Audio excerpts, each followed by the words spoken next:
नमो भगवते वासुदेवाय। अथ पंचमो अध्याय भगवान के यश कीर्तन की महिमा और देवर्षि नारद का पूर्व चरित्र। सूत जी कहते हैं, तदंतर सुख पूर्वक बैठे हुए वीणा पाणी परम यशस्वी देवर्षि नारद ने मुस्कुराकर अपने पास ही बैठे ब्रह्म ऋषि व्यास जी से कहा। नारद जी ने प्रश्न किया, महाभाग व्यास जी, आपके शरीर एवं मन दोनों ही अपने कर्म एवं चिंतन से संतुष्ट है ना? अवश्य ही आपकी जिज्ञासा तो भली भांति पूर्ण हो गई है, क्योंकि आपने जो यह महाभारत की रचना की है वह बड़ी ही अद्भुत है। वह धर्म आदि सभी पुरुषार्थों से परिपूर्ण है। सनातन ब्रह्म तत्व को भी आपने खूब विचारा है और जान भी लिया है। फिर भी प्रभु, आप अकृतार्थ पुरुष के समान अपने विषय में शोक क्यों कर रहे हैं? व्यास जी ने कहा, आपने मेरे विषय में जो कुछ कहा है वह सब ठीक ही है। वैसा होने पर भी मेरा हृदय संतुष्ट नहीं है। पता नहीं इसका क्या कारण है। आपका ज्ञान अगाध है। आप साक्षात ब्रह्मा जी के मानस पुत्र हैं, इसलिए मैं आपसे ही इसका कारण पूछता हूँ। नारद जी, आप समस्त गोपनीय रहस्यों को जानते हैं, क्योंकि आपने उन पुरुष की उपासना की है जो प्रकृति पुरुष दोनों के स्वामी हैं और असंग रहते हुए भी अपने संकल्प मात्र से गुणों के द्वारा संसार की सृष्टि, स्थिति और प्रलय करते रहते हैं। आप सूर्य की भांति तीनों लोकों में भ्रमण करते रहते हैं और योग बल से प्राण वायु के समान सबके भीतर रहकर अंतःकरणों के साक्षी भी हैं। योगानुष्ठान और नियमों के द्वारा पर ब्रह्म और शब्द ब्रह्म दोनों की पूर्ण प्राप्ति कर लेने पर भी मुझ में जो बड़ी कमी है उसे आप कृपा करके बतलाइए। नारद जी ने कहा, व्यास जी, आपने भगवान के निर्मल यश का गान प्रायः नहीं किया। मेरी ऐसी मान्यता है कि जिससे भगवान संतुष्ट नहीं होते वह शास्त्र या ज्ञान अधूरा है। आपने धर्म आदि पुरुषार्थों का जैसा निरूपण किया है, भगवान श्री कृष्ण की महिमा का वैसा निरूपण नहीं किया। जिस वाणी से चाहे वह रस भाव अलंकार आदि से युक्त ही क्यों ना हो, जगत पवित्र करने वाला भगवान श्री कृष्ण के यश का कभी गान नहीं होता। वह तो कौओं के लिए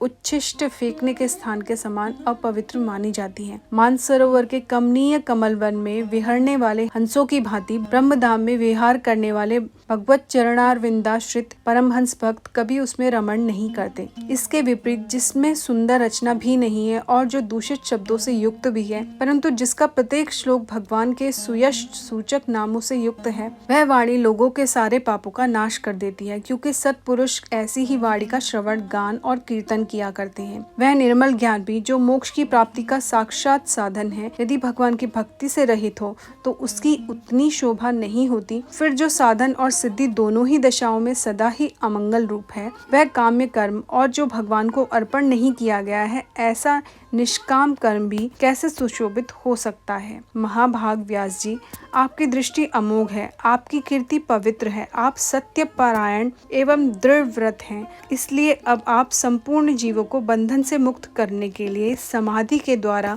अचिंत्य शक्ति भगवान की लीलाओं को स्मरण कीजिए। जो मनुष्य भगवान की लीला के अतिरिक्त और कुछ कहने की इच्छा करता है, वह उस इच्छा से ही निर्मित अनेक नाम और रूपों के चक्कर में पड़ जाता है। उसकी बुद्धि भेदभाव से भर जाती है। जैसे हवा के झकोरों से डगमगाती हुई डोंगी को कहीं भी ठहरने का ठौर नहीं मिलता, वैसे ही उसकी चंचल बुद्धि कहीं भी स्थिर नहीं हो पाती। संसारी लोग स्वभाव से ही विषयों में फंसे हुए हैं। धर्म के नाम पर आपने उन्हें निंदित सकाम कर्म करने की भी आज्ञा दे दी है। यह बहुत ही उल्टी बात हुई, क्योंकि मूर्ख लोग आपके वचनों से पूर्वोक्त निंदित कर्म को ही धर्म मानकर यही मुख्य धर्म है ऐसा निश्चय करके उसका निषेध करने वाले वचनों को ठीक नहीं मानते। भगवान अनंत है। कोई विचारवान ज्ञानी पुरुष ही संसार की ओर से निर्वृत्त होकर उनके स्वरूप भूत परमानंद का अनुभव कर सकता है। अतः जो लोग पारमार्थिक बुद्धि से रहित हैं और गुणों के द्वारा नचाए जा रहे हैं, उनके कल्याण के लिए आप भगवान की लीलाओं का सर्वसाधारण के हित की दृष्टि से वर्णन कीजिए। जो मनुष्य अपने धर्म का परित्याग करके भगवान के चरण कमलों का भजन सेवन करता है, भजन परिपक्व हो जाने पर तो बात ही क्या है।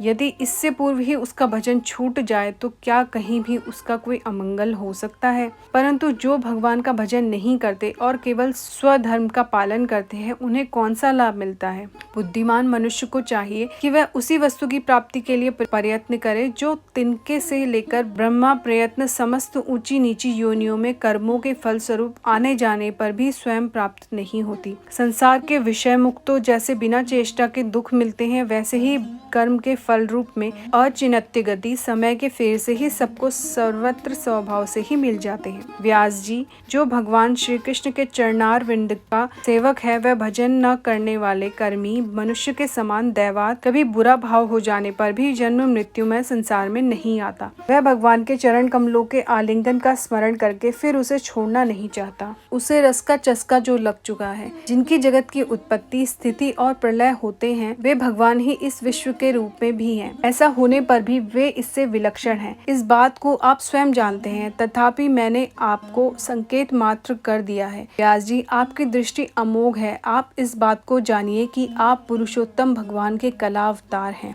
आपने अजन्मा होकर भी जगत के कल्याण के लिए जन्म ग्रहण किया है, इसलिए आप विशेष रूप से भगवान की लीलाओं का कीर्तन कीजिए। विद्वानों ने इस बात का निरूपण किया है कि मनुष्य की तपस्या, वेदाध्ययन, यज्ञानुष्ठान, स्वाध्याय, ज्ञान और दान का एकमात्र प्रयोजन यही है कि पुण्य कीर्ति श्री कृष्ण के गुणों और लीलाओं का वर्णन किया जाए। मुने, पिछले कल्प में अपने पूर्व जीवन में मैं वेदवादी ब्राह्मणों की एक दासी का लड़का था। वे योगी वर्षा ऋतु में एक स्थान पर चातुर्मास्य कर रहे थे। बचपन में ही मैं उनकी सेवा में नियुक्त कर दिया गया था। मैं यद्यपि बालक था, फिर भी किसी प्रकार की चंचलता नहीं करता था। जितेंद्रिय था, खेल कूद से दूर रहता था और आज्ञा अनुसार उनकी सेवा करता था। मैं बोलता भी बहुत कम था। मेरे इस शील स्वभाव को देखकर समदर्शी मुनियों ने मुझ सेवक पर अत्यंत अनुग्रह किया। उनकी अनुमति प्राप्त करके बर्तनों में लगा हुआ प्रसाद मैं एक बार खा लिया करता था। इससे मेरे सारे पाप धुल गए।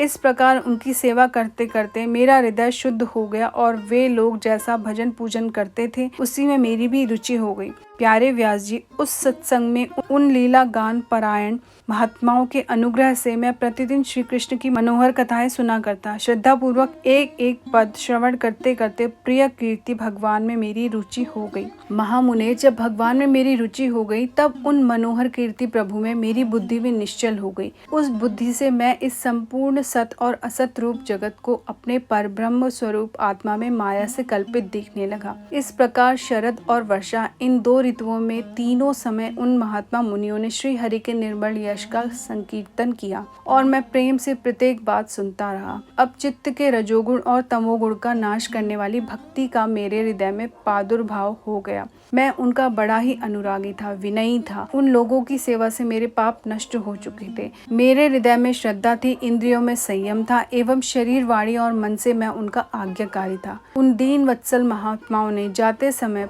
कृपा करके मुझे इस गृहतम ज्ञान का उपदेश किया। इसका उपदेश स्वयं भगवान ने अपने श्रीमुख से किया है। उस उपदेश से ही जगत के निर्माता भगवान श्री कृष्ण की माया के प्रभाव को मैं जान सका, जिसके ज्ञान लेने पर उनके परम पद की प्राप्ति हो जाती है। सत्य संकल्प व्यास जी, पुरुषोत्तम भगवान श्री कृष्ण के प्रति समस्त कर्मों को समर्पित कर देना ही संसार के तीनों तापों की एकमात्र औषधि है।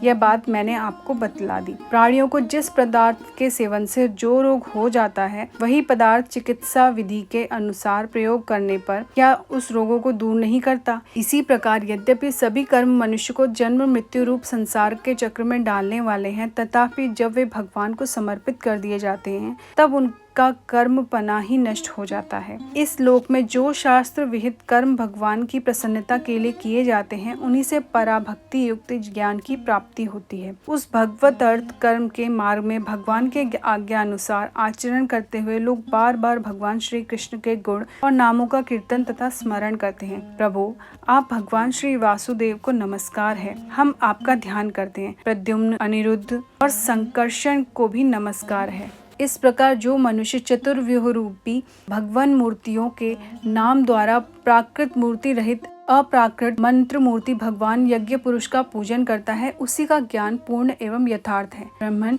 जब मैंने भगवान की आज्ञा का इस प्रकार पालन किया, तब इस बात को जानकर भगवान श्री कृष्ण ने मुझे आत्मज्ञान, ऐश्वर्य और अपनी भावरूप प्रेमा भक्ति का दान किया। व्यास जी, आपका ज्ञान पूर्ण है। आप भगवान की ही कीर्तिका, उनकी प्रेममय लीला का वर्णन कीजिए। उसी से बड़े बड़े ज्ञानियों की भी जिज्ञासा पूर्ण होती है। जो लोग दुखों के द्वारा बार बार रौंदे जा रहे हैं, उनके दुख की शांति इसी से हो सकती है और कोई उपाय नहीं है। इति श्रीमद्भागवते महापुराणे पारमहंस्यां संहितायां प्रथम स्कंदे व्यास नारद संवादे पंचमो अध्याय। हरे कृष्ण।